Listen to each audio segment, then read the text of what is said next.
Vous êtes toujours au rendez-vous et merci à vous. Nous allons parler maintenant, alors toujours de la rénovation la rénovation, c'est le thème effectivement de notre salon. Mais là plus précisément avec vous, Georges Lemoine, on va s'intéresser à la rénovation du bâti ancien. Alors, vous êtes responsable technique de l'association Thiès-Braise, une association qui a son siège à Rennes, mais qui rayonne sur la région Bretagne historique, donc une petite partie du 44 également. Tout à fait. Donc vous avez cette association qui existe depuis 1975, vous l'avez intégrée il y a 8 ans.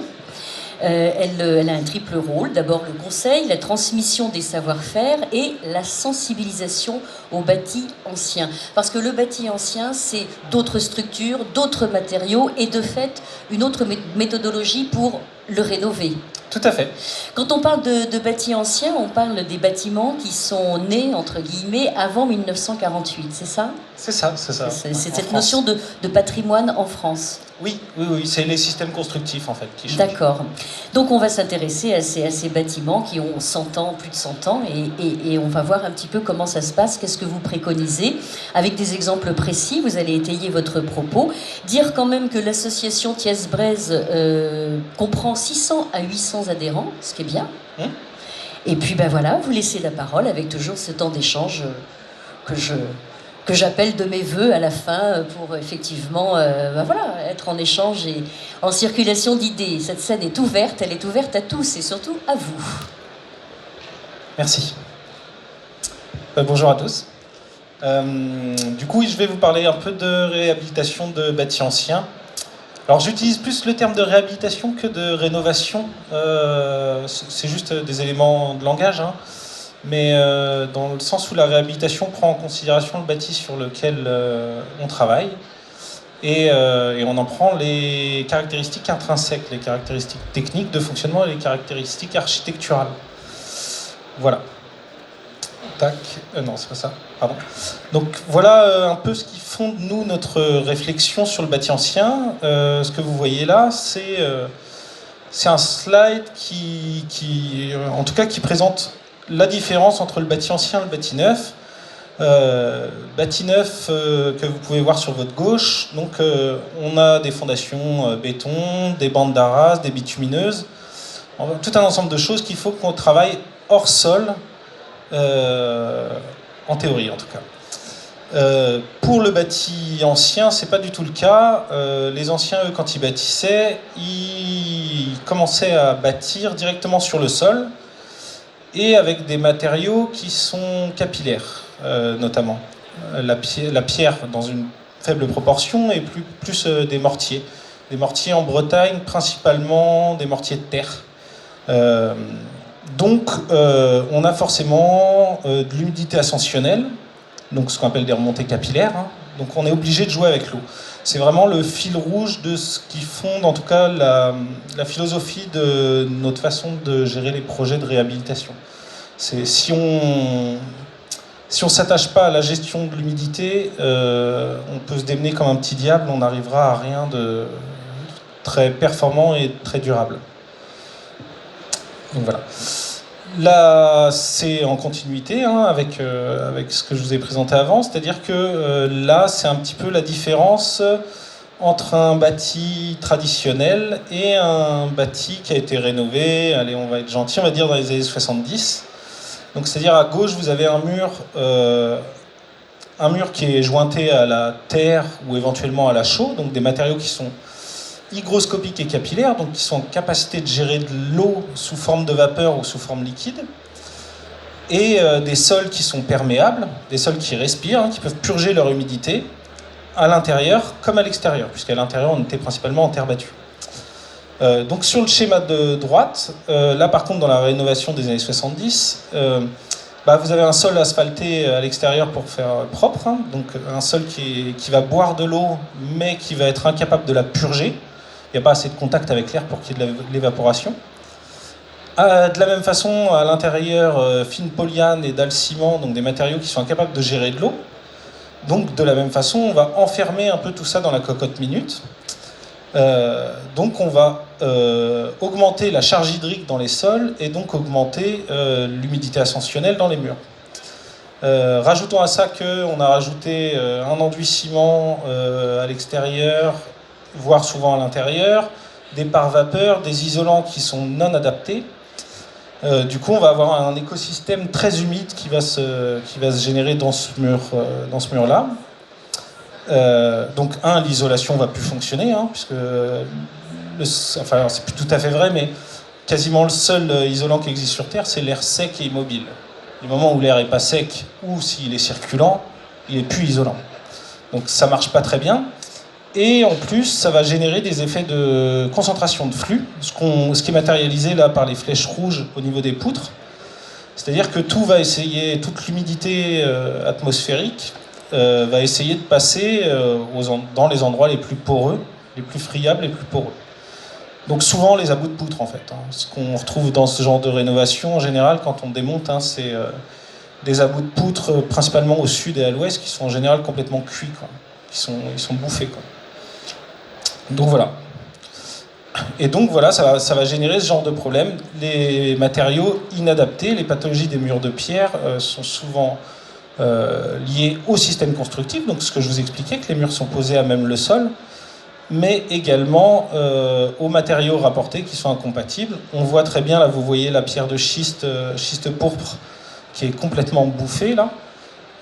Ça c'est dû au ciment en fait, tout simplement. C'est-à-dire que là l'humidité, la seule échappatoire qu'elle a une fois qu'elle est bloquée dans le mur, c'est de passer par l'élément le plus poreux. On est sur un joint ciment, donc l'élément le plus poreux dans ce système constructif là, ça devient le caillou. L'élément structurel et structurant, ce qui pose un problème quand même. C'est plus facile de changer un joint que de changer une pierre. Donc il aurait été préférable. Le joint, il a un rôle de martyr. Donc l'utilisation du ciment est prohibée. C'est ce qu'on voit sur la photo juste en dessous d'ailleurs. On est clairement dans le schéma des années 70 que je vous montrais tout à l'heure. Et donc on a des pierres qui changent de couleur, du granit là en l'occurrence. Donc vous voyez qui noircit un peu, qui moire. Donc là ça veut dire que les transferts hydriques se font par le caillou. Vous imaginez bien qu'il faut un peu de pression hydrique quand même pour passer à travers un morceau de granit. Donc là, on a des murs qui vivent pas bien et un bâtiment qui, sur le plan sanitaire, on est un peu à côté de la plaque. Là. Tac. Donc voilà ce qui se passe, notamment, là, vous voyez, plus on va avoir un différentiel important de porosité entre le caillou et le joint, plus les dégradations vont se faire vite et de façon importante. C'est le cas là sur la photo. On voit c'est une pierre calcaire, donc une pierre très tendre là pour le coup. Enfin, un calcaire tendre pour le coup. Donc vous voyez, on a l'impression que le joint il a été posé un peu en lévitation. À l'origine, il venait à fleur de la pierre. Mais l'humidité pouvant pas passer par le joint, passe par la pierre et détruit la pierre dans ce qu'on appelle un phénomène d'alvéolisation, c'est-à-dire une accumulation de sel, d'anions, qui va dégrader la matière, en fait, qui va déstructurer la pierre. Tac, tac, tac. Donc les stratégies d'intervention qu'on a contre l'humidité, les stratégies de drainage, alors je ne vais pas m'apesantir sur le sujet parce qu'il y en a plein. Il y a plein de formes de drainage en fonction des caractéristiques du bâtiment et des sources d'humidité contre lesquelles on essaye de lutter. Mais en tout cas, c'est un outil qui peut être très utile, très pertinent, s'il est bien fait. Les ventilations sous dalle, c'est-à-dire qu'on travaille principalement des sols perméants pour éviter l'effet que je vous montrais sur la diapo tout à l'heure, d'avoir des sols qui ne respirent pas. Ventilation sous la dalle qui devient aussi impérative pour d'autres raisons sanitaires. Je pense notamment au radon, qui est un fléau quand même en Bretagne. On a des bâtiments qui ont des taux de radon qui sont très importants.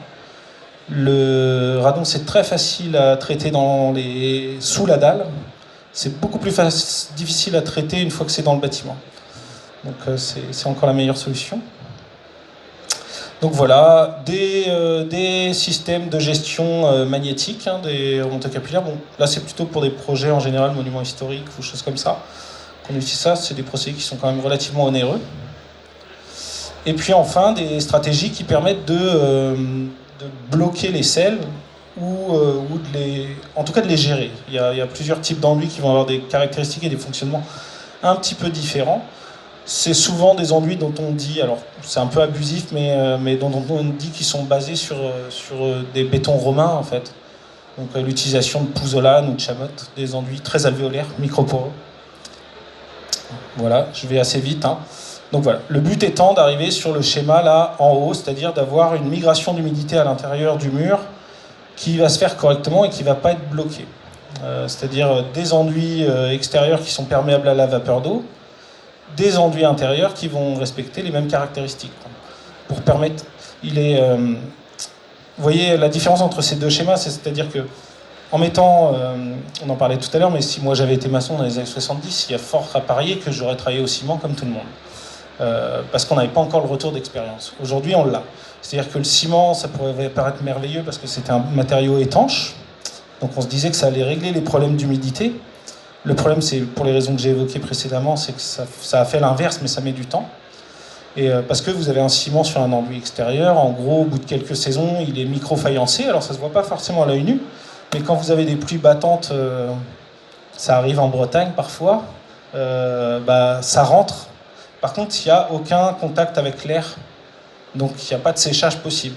Donc c'est un peu le principe du vase que vous mettez sous l'évier qui goûte.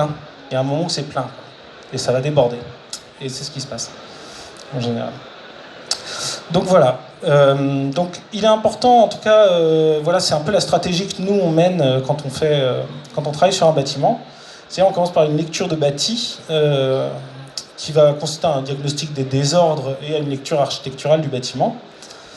La résolution des désordres, l'amélioration du confort thermique en utilisant des matériaux qui sont compatibles, donc qui correspondent aux deux caractéristiques que j'ai précédemment citées, à savoir d'être hygroscopique et ou capillaire. Donc, c'est-à-dire des matériaux qui sont en capacité de gérer l'eau, soit sous forme liquide, soit sous forme de vapeur, en fonction des contraintes.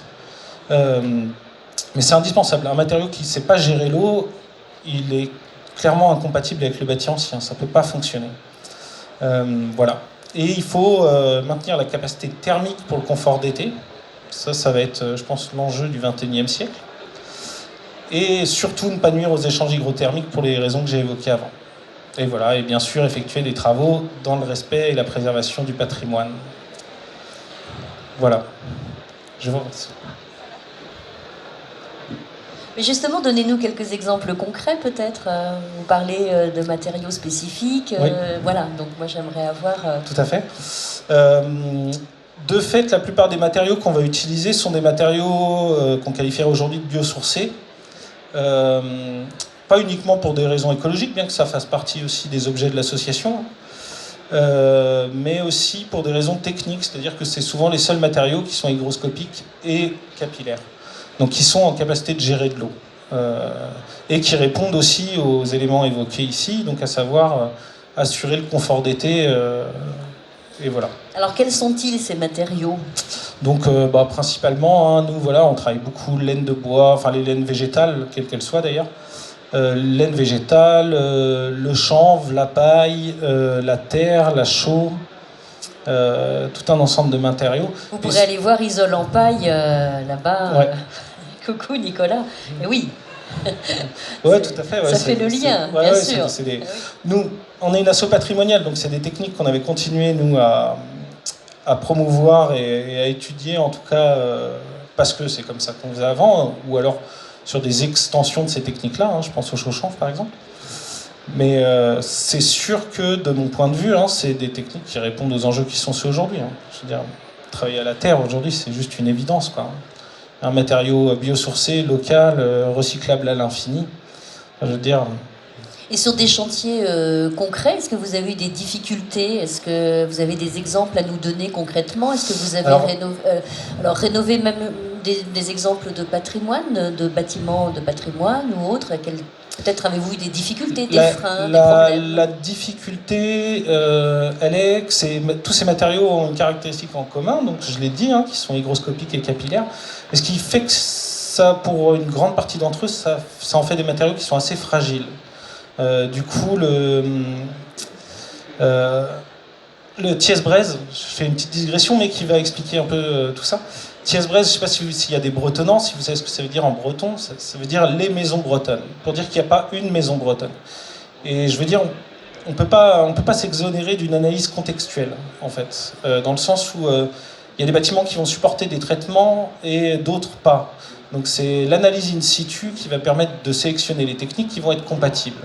C'est-à-dire que, je vais prendre un exemple, si vous vous amusez à isoler une maison semi-enterrée en bâti ancien en terre chanvre, vous prenez des risques énormes. C'est peut-être pas la technique à invoquer. Il y en a d'autres, c'est pas grave. On a un ensemble d'outils. Après, chacun correspond à des situations très précises. Et on le voit bien avec... Je vais prendre un autre exemple. On voit bien sur les gens qui ont... Le chaud chanvre, ça date des 86-87, les premiers chauds chanvres. Je peux vous dire que les premiers artisans qui ont travaillé le chaud chanvre, ils ont pris des bouillons, hein, parce que ils ont découvert les limites du matériau. Jusqu'où on peut aller, dans quel cas c'est malin, dans quel cas c'est pas malin. Et l'enjeu, il est là. L'enjeu, il est là, et c'est souvent un travail qui est pas fait, en fait. Mais en fait, on revient toujours au terrain et je dirais au bâtiment. D'abord, le bâtiment dans son environnement. C'est ça qui est important. C'est ça. On l'entend là lors de votre intervention et on l'a entendu déjà depuis hier. Donc il y a une vision aussi à changer. On n'impose pas une technique, une spécificité aussi forte soit-elle. On prend en compte là où on en est et on s'adapte du coup au bâtiment qui le réclame. C'est ça, tout à fait. Comment on fait pour adhérer à votre association ? Oh, il y a le site internet, ou sinon on peut appeler au local de l'association. On a les coordonnées, vous laissez les coordonnées éventuellement ? Tout à fait, je pourrais les laisser. Pour les gens que ça intéresse, ouais, oui. Ouais. Voilà. Est-ce qu'il y a des questions dans le public ou est-ce qu'on applaudit Georges Lemoine pour sa présentation ? C'est vous qui décidez. Ni l'un ni l'autre. Merci à vous.